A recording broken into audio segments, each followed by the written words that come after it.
Kembali lagi bersama channel kita semua. Jika Anda suka, jangan lupa komen, like dan subscribe, serta bila Anda berkenan. Selamat membaca dan mendengarkan. Kaisar Bela Diri Abadi bagian 29. Pendaftaran kompetisi besar.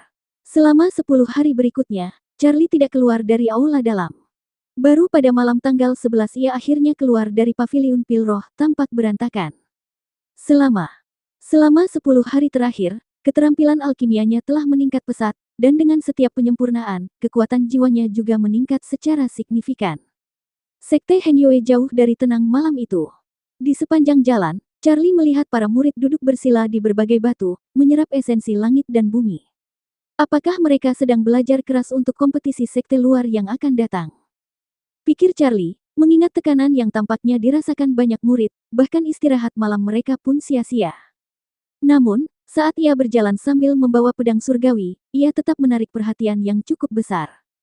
Itu hanya karena reputasinya telah tumbuh begitu pesat sehingga bahkan anggota sekte dalam pun mengenalnya. Kau Charlie. Saat ia berjalan, seorang murid berjubah putih menghalangi jalannya. Alam matahari sejati. Sambil mengerutkan kening, Charlie langsung merasakan tingkat kultivasi orang di depannya. Ia jelas telah menembus ke alam matahari sejati. Mendongak, kesan pertama Charlie terhadap pria itu adalah rasa familiar. Ia sangat mirip dengan Harvey Ki dari Puncak Renyang, tak diragukan lagi berasal dari keluarga yang sama dan memiliki garis keturunan yang sama. Kakak senior, apakah Anda ingin mengatakan sesuatu? Tanya Charlie dengan santai. Murid berjubah putih di hadapannya tetap tenang dengan sikap acuh tak acuh Charlie, tersenyum penuh arti. Baiklah, izinkan saya memperkenalkan diri. Saya Yandri Ki dari Sekte Dalam, dan juga, saya sepupu Harvey Ki dari Puncak Renyang.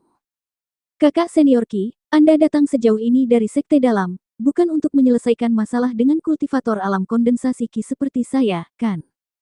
Bibir Yandri melengkung membentuk senyum dingin, mulutnya dekat dengan telinga Charlie saat ia mencibir, Charlie, sebaiknya kau tinggal di Sekte Henyue seumur hidupmu, jika tidak, keluarga Ki akan menunjukkan kepadamu bahwa beberapa orang tidak bisa dianggap remeh. Apakah ini ancaman? Charlie melirik Yandri. Tentu saja, jawab Yandri dengan senyum mengejek. Kalau begitu aku akan menunggu. Kau ditakdirkan untuk mati dengan mengerikan karena mengganggu keluarga Ki. Dengan tawa dingin lainnya, Harvey mengibaskan jubahnya dan berbalik menuju Puncak Renyang. Siapa yang akan mati masih belum pasti, Charlie mencibir, lalu berjalan menuruni gunung. Bahkan sebelum melangkah masuk ke taman roh kecil, dia mencium aroma daging yang kaya dan mendengar seseorang berteriak, ayo, ayo, makan, makan lagi. Tidak mudah menangkap ini. Dengan sedikit senyum, Charlie mendorong pintu dan masuk ke dalam. Dia langsung melihat Ervin tanpa malu-malu makan dari panci besi besar. Selain Ervin, istrinya Roxane juga ada di sana, bersama dengan Felix Zhang, Hua, dan binatang roh elang kecil.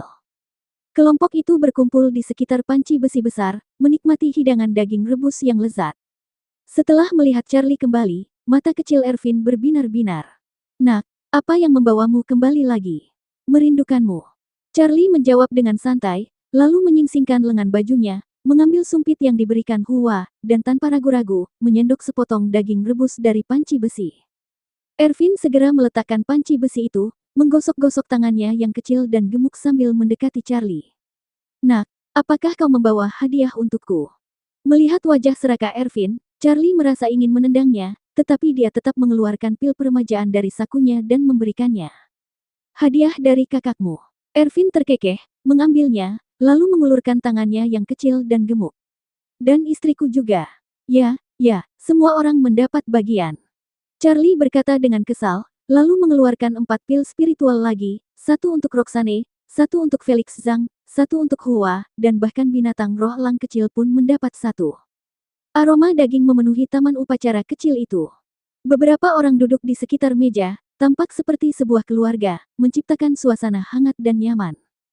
Setelah makan malam, Roxane dengan patuh membereskan piring, dan Hua yang jujur dan tegap menyingsingkan lengan bajunya untuk membantu. Charlie dan Ervin kembali berdekatan. Nak, kau sudah dengar. Setelah memenangkan kompetisi sekte luar, kau masih harus melewati ujian untuk masuk ke sekte dalam, kata Ervin sambil mengorek giginya. Ujian? Ujian macam apa?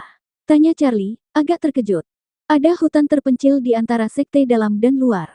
Murid-murid yang memenangkan kompetisi besar harus melewati hutan itu untuk masuk ke sekte dalam. Pamanku bilang hutan itu memiliki formasi jebakan, binatang buas iblis, dan bahkan boneka humanoid. Tapi itu masalah kecil. Kudengar sekte dalam akan mengirim puluhan murid ke hutan itu. Yang terlemah di antara mereka berada di puncak alam esensi manusia. Murid-murid sekte luar harus menembus pertahanan mereka untuk berhasil. Sial, apa mereka bercanda? Bahkan Charlie, dengan ketenangannya, tidak bisa menahan diri untuk mengumpat. Apakah sekte dalam hanya bosan? Ujian ini bisa memusnahkan semua murid sekte luar yang telah bekerja keras untuk menang. Pamanku bilang ini untuk menguji kemampuan kerja tim para murid. Lulus atau tidaknya tergantung pada performa individu mereka. Aku punya firasat buruk tentang ini. Charlie menggosok pelipisnya. Penilaian untuk masuk sekte dalam sekte Heng Yue jauh lebih sulit daripada sekte Zeng Yang.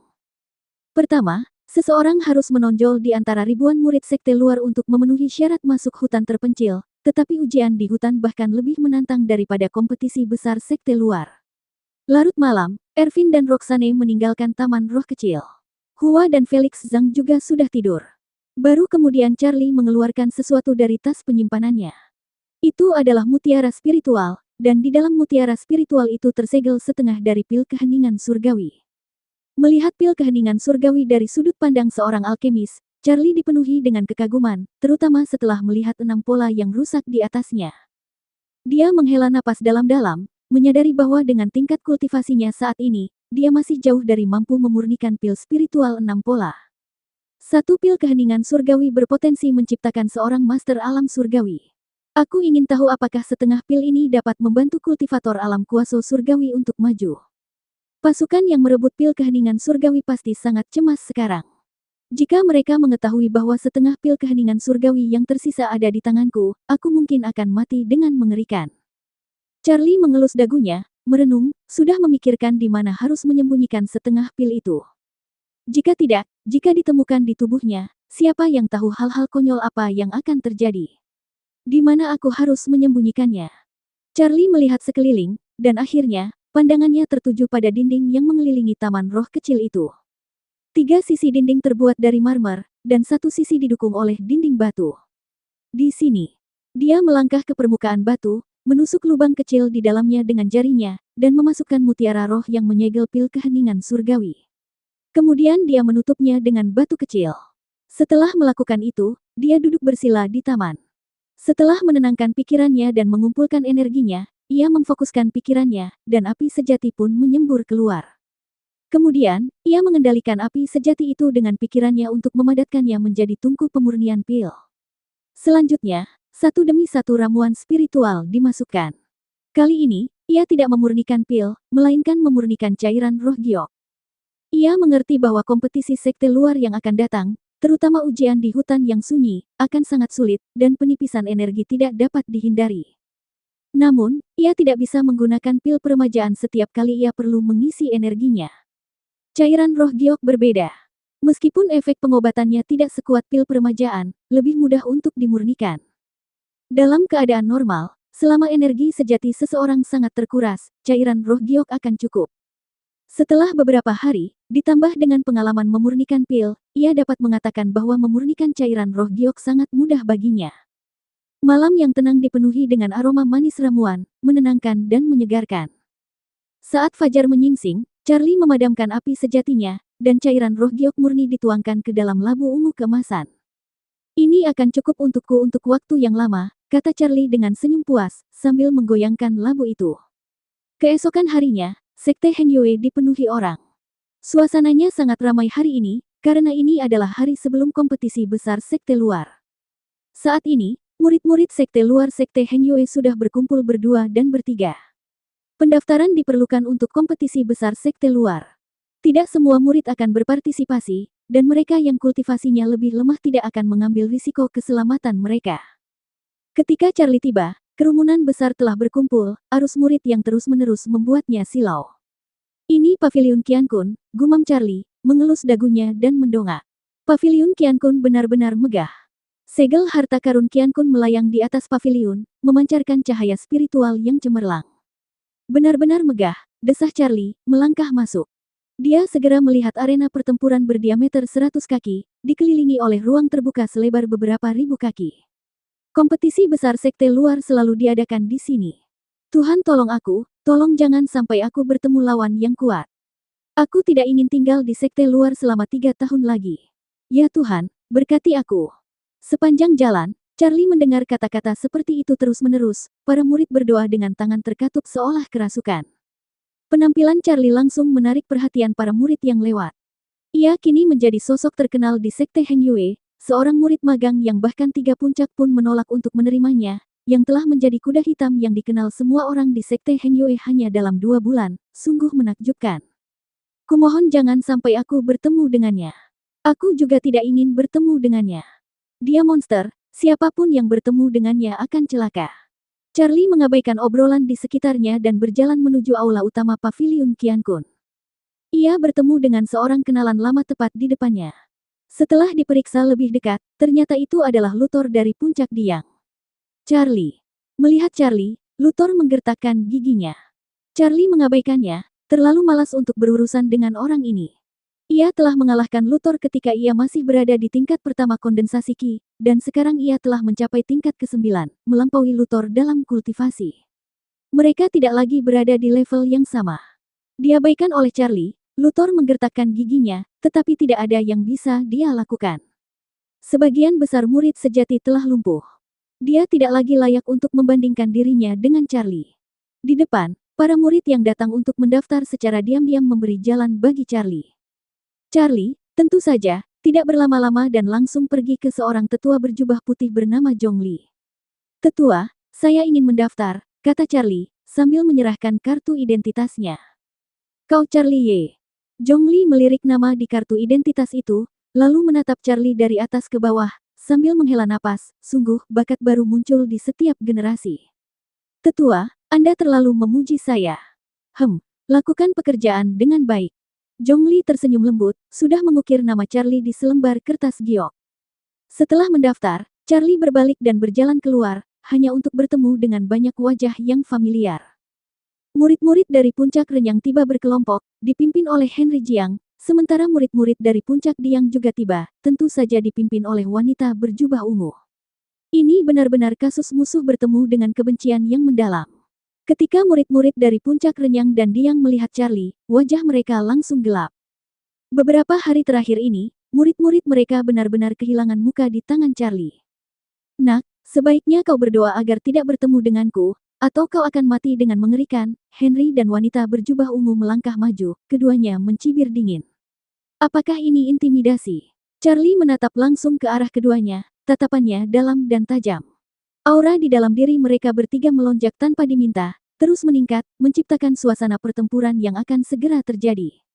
Hahaha, betapa meriahnya. Tawa mengejek yang riang terdengar saat Zakari, dengan ringan mengibaskan kipas lipat, masuk, melirik Charlie dengan senyum dingin, kilatan cahaya dingin terpancar di matanya. Charlie melirik Zakari, tetapi berhasil menekan niat membunuh yang berkobar di dalam dirinya. Kenangan melukai Felix Zhang dengan parah di aula disiplin hari itu terukir dalam benaknya, dan dia diam-diam bersumpah untuk suatu hari menghancurkan bajingan ini. Niat membunuhmu terlalu kuat. Sekuat apapun dirimu, kau tidak akan pernah mencapai apapun. Mendengar ini, Charlie tidak perlu melihat untuk tahu siapa yang datang. Selain Sirina Su dari Puncak Renyang, siapa lagi yang akan mengatakan hal seperti itu? Selanjutnya, lebih banyak orang datang. Sebagian besar adalah mereka yang menyimpan dendam terhadap Charlie. Kelompok besar orang ini dengan dingin memperhatikan Charlie, membuatnya tampak lemah dan sendirian. Apakah ini akan menjadi pertarungan di sini? Para murid di sekitarnya berbisik di antara mereka sendiri. Ini Paviliun Qiankun. Bertarung di sini sama saja dengan mencari kematian. Apa yang kalian semua lakukan di sini? Kemudian, sebuah suara kesal memecah suasana yang mencekam. Pendatang baru itu adalah seorang murid berjubah ungu yang membawa palu ungu emas, sangat berotot, memancarkan aura berani dan tak terkendali. Kedatangannya membuat mata para murid di sekitarnya berbinar. Murid utama Paviliun Misi, Travis Huo. Seketika, seseorang mengenalinya. Sudah kubilang hari ini akan ramai. Setelah Travis, 5 orang lagi muncul, membuat mata para murid di sekitarnya kembali berbinar. Chat Zhao, murid utama Paviliun Senjata Roh. Jeremy Xiao, murid utama Aula Penegakan Hukum. Loris Wang, murid utama kebun buah roh. Apakah itu Safilu, murid utama paviliun perpustakaan? Dia juga ada di sini. Setelah ketiganya, sesosok anggun masuk. Setelah diperhatikan lebih dekat, ternyata itu Wulan dari paviliun pil roh. Ke-10 murid terbaik dari sekte luar, kecuali yang dari puncak Tianyang, hadir, membuat paviliun Qiankun yang sudah ramai menjadi lebih sibuk. Para jenius ini mungkin hanya berkumpul selama kompetisi sekte luar. Tidak perlu berkata apa-apa, kau Charlie. Travis dari paviliun misi cukup familiar, sudah memusatkan perhatiannya pada Charlie. Demikian pula, mata yang lain juga tertuju padanya. Ketika Charlie datang ke sekte Heng Yue, mereka masih mengasingkan diri. Nama yang paling sering mereka dengar ketika keluar dari pengasingan beberapa hari yang lalu adalah Charlie. Sekarang setelah mereka bisa melihatnya secara langsung, semua orang cukup penasaran. Sudah kubilang dia hanya di alam kondensasi Qi, tapi kalian tidak percaya. Sekarang aku percaya. Meskipun dia hanya di alam kondensasi Qi, auranya sama sekali tidak lebih lemah dari kita. Anak ini, dia cukup tampan. Beberapa murid berbakat mengelus dagu mereka, memandang Charlie seperti monyet, membuat Charlie merasa tidak nyaman. Adik junior, jangan takut, kakak senior akan melindungimu. Travis dengan santai merangkul leher Charlie, melirik Henry, Zelen, dan Zakari, aku tidak suka kalian bertiga. Apa yang kau katakan? Wajah mereka bertiga langsung berubah gelap. Aku bilang, aku tidak suka kalian, lalu kenapa? Kau. Zelen hendak menyerbu maju, tetapi dihentikan oleh Henry dan Zakari. Sampai jumpa di arena pertarungan. Ketiganya mendengus dingin dan mengajak adik-adik mereka masuk. Travis mengangkat bahu, lalu menepuk bahu Charlie, menyeringai lebar, suaranya agak kasar, adikku, aku akan mengajakmu minum di lain waktu. Ayo, ayo, jangan berlama-lama. Jeremy mendesak semua orang, dan mereka semua menuju aula utama. Merasa tertekan. Setelah yang lain pergi, Wulan melangkah maju dan bertanya pelan. Ada tekanan, tapi tidak banyak, jawab Charlie. Memang, sejak menembus ke tingkat ke-9 kondensasi Qi beberapa hari yang lalu, dia memiliki kepercayaan diri mutlak untuk menghadapi murid-murid di bawah alam matahari sejati secara langsung. Meskipun 10 murid sekte luar teratas kuat, mereka semua berada di puncak alam esensi manusia, sepenuhnya dalam kemampuannya. Bagus. Wulan yang biasanya menyendiri jarang menunjukkan senyum tipis. Mengapa aku tidak bertemu murid sekte luar nomor 1? Charlie memandang Wulan dengan curiga. Dia. Siapa yang tahu kemana dia pergi minum lagi? Wulan mengangkat bahu, lalu pergi. Masih ada waktu untuk minum. Charlie mengangkat alisnya, lalu perlahan berjalan keluar. Begitu Charlie meninggalkan paviliun Qiankun, ia diseret oleh Ervin, yang muncul entah dari mana. Dari mana kau datang? Mau kemana kau membawaku? Aku akan menunjukkan sesuatu yang enak. Ervin mengedipkan mata kecilnya, tampak bingung. Diseret oleh Ervin, Charlie dibawa ke kebun buah roh. Sejujurnya, ini adalah kunjungan pertama Charlie ke kebun buah roh sekte Heng Yue. Saat masuk, hal pertama yang dilihatnya adalah pohon buah roh yang lebat penuh dengan buah roh yang berkilauan, kematangannya memancarkan energi spiritual berkabut yang membuat matanya berbinar. Ketika keduanya masuk, Roxane, seorang murid kebun buah roh, telah memetik beberapa piring buah roh untuk ditawarkan kepada Charlie. Charlie, tentu saja, tidak canggung, menggigit buah roh sebelum menatap Ervin. Di mana barang enak yang kau sebutkan? Lihat ke sana, kata Ervin, menunjuk ke suatu tempat yang tidak jauh. Mendengar ini, Charlie melihat ke arah yang ditunjuk Ervin. Kemudian ia melihat seorang pemuda berpakaian hitam berdiri tak bergerak di bawah pohon buah spiritual tak jauh darinya, seperti lembing. Siapa itu? Aku belum pernah melihatnya sebelumnya, tanya Charlie, menatap Ervin dan Roxane dengan ekspresi bingung. Dia boneka, kata Roxane, menopang dagunya yang cubi di atas meja batu. Guru membawanya kembali dari sekte dalam kemarin, katanya akan menggunakannya untuk menjaga kebun buah spiritual.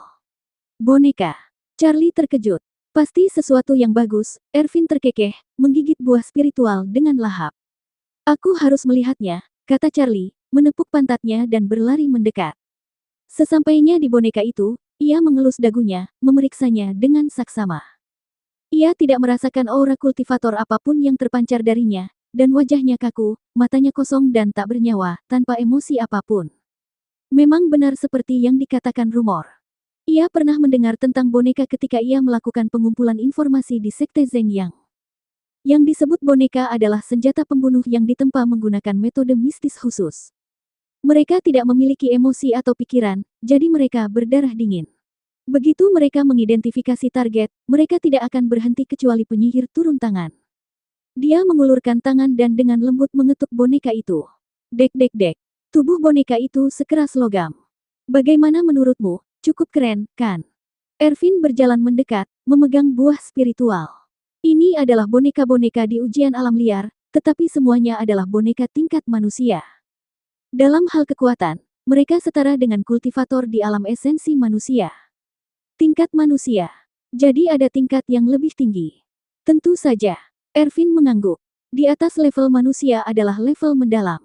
Boneka level mendalam setara dengan kultivator di alam matahari sejati. Di atas level mendalam adalah level bumi. Boneka level bumi setara dengan kultivator di alam kekosongan roh. Di atas level bumi adalah level surga. Pamanku memberitahuku bahwa sekte Heng Yue kita memiliki boneka level surga, yang setara dengan kultivator di alam kehampaan. Benarkah? Seru Charlie terkejut. Aku pernah mendengar begitu. Level pamanku terlalu rendah, dan dia belum pernah melihatnya dengan mata kepala sendiri. Nona Roxane, siapa yang mengendalikan boneka ini? Charlie menatap Roxane di sampingnya. Bisakah aku menguji kekuatannya? Itu mudah. Sebelum Roxane bisa berbicara, Ervin memasukkan buah spiritual yang tersisa ke dalam sakunya, lalu melihat buah spiritual di pohon dan memetiknya. Tiba-tiba, Charlie melihat kilatan cahaya di mata boneka yang kusam itu. Segera, dia bergerak, mengejar Ervin. Ayo, biarkan aku menunjukkanmu berkeliling sebentar. Ervin sudah mulai berlari, dan boneka itu mengejarnya, tidak terlalu cepat, tetapi tidak akan berhenti sampai berhasil menyusul Ervin. Boneka itu punya pikiran dan tindakan sendiri. Charlie menatap Roxane dengan heran. Tentu saja tidak. Roxane memperlihatkan dua gigi harimau kecilnya. Dia dikendalikan oleh sihir, dan tujuan menempatkannya di kebun buah spiritual ini adalah untuk menjaganya. Guru telah menuliskan batasan padanya sebelumnya. Begitu seseorang mencuri buah spiritual, itu akan memicu batasan di dalam dirinya, dan dia akan mengejar dan mengusir mereka sendiri. Lalu jika dia tidak bisa menangkap Ervin, dia akan terus mengejarnya. Tentu saja tidak. Jika Ervin lari keluar dari kebun buah spiritual, dia akan berhenti mengejar. Tentu saja, ada cara lain, yaitu menggunakan sihir untuk membuatnya berhenti. Saat dia berbicara, Roxane telah membuat segel tangan, dan sepertinya dia mengendalikan boneka itu. Tak lama kemudian, boneka yang mengejar Ervin tidak jauh dari situ langsung berhenti, dan kemudian dipanggil kembali ke sisi Roxane. Mari kita uji kekuatannya. Roxane mengubah segel tangannya. Seketika, boneka yang berdiri seperti lembing itu tiba-tiba bergerak, melangkah maju, dan mengangkat tangannya untuk menyerang Charlie dengan telapak tangan. Melihat ini, Charlie tidak mundur tetapi maju, menyerang dengan jurus telapak petir. Bang! Dentingan logam beradu logam terdengar nyaring dan jelas saat boneka itu terpental oleh serangan telapak tangannya. Namun dengan cepat, boneka itu menerkam lagi.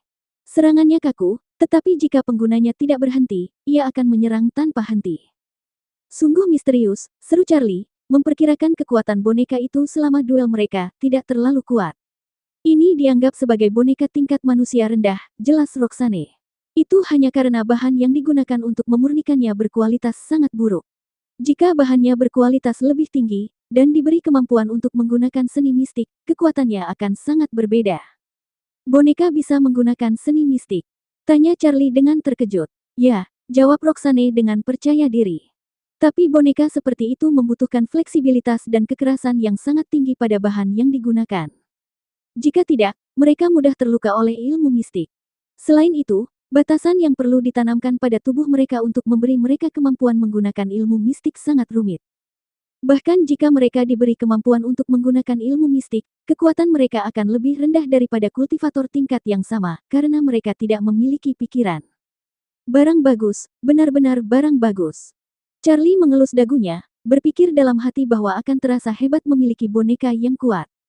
Di sini, Ervin menyenggol Charlie dengan jarinya, mengedipkan mata dengan nakal, mau beli satu. Kamu bisa beli ini. Mata Charlie berbinar. Tentu saja. Ervin mengedipkan mata kecilnya, Pavilion Wanbao menjualnya. Mereka menjual boneka. Charlie terkejut. Di sini, Ervin mengangkat dua jari gemuknya, boneka tingkat manusia, 300.000 batu spiritual masing-masing. 300.000. Mendengar harga itu, bahkan Charlie, dengan ketenangannya, tak kuasa menelan ludah. 300.000 bukanlah jumlah yang kecil, tetapi seharusnya tidak sulit bagimu. Ervin menepuk bahu Charlie dengan penuh arti. Kau adalah seorang alkemis terkenal. Kau dapat dengan mudah memurnikan beberapa ribu batu spiritual dari satu pil. Hanya butuh sedikit lebih banyak waktu. Boneka tingkat manusia memiliki kekuatan terbatas. Menghabiskan 300.000 batu spiritual untuk satu boneka sepertinya pemborosan besar. Charlie mendecakkan lidah. Kau tidak tahu apa-apa. Boneka tidak memiliki pikiran atau jiwa. Mereka hanyalah mesin pembunuh. Bahkan boneka tingkat manusia pun dapat menyelamatkan nyawa di saat kritis, setidaknya dapat menahan pukulan fatal dari musuh, kan? Mata Charlie melirik ke sekeliling, menyadari kata-kata Ervin masuk akal. Boneka hanyalah alat, tanpa pikiran, tidak merasakan sakit atau ketidaknyamanan. Bahkan jika hancur berkeping-keping, itu bukan masalah besar. Tetapi jika digunakan sebagai perisai manusia dalam krisis, itu belum tentu cara yang buruk untuk melindungi diri sendiri. 500.000, Charlie mengusap dagunya, kilatan cahaya terpancar di matanya, dan bergumam, mari kita kumpulkan uang ini. Bersambung ke bagian 30.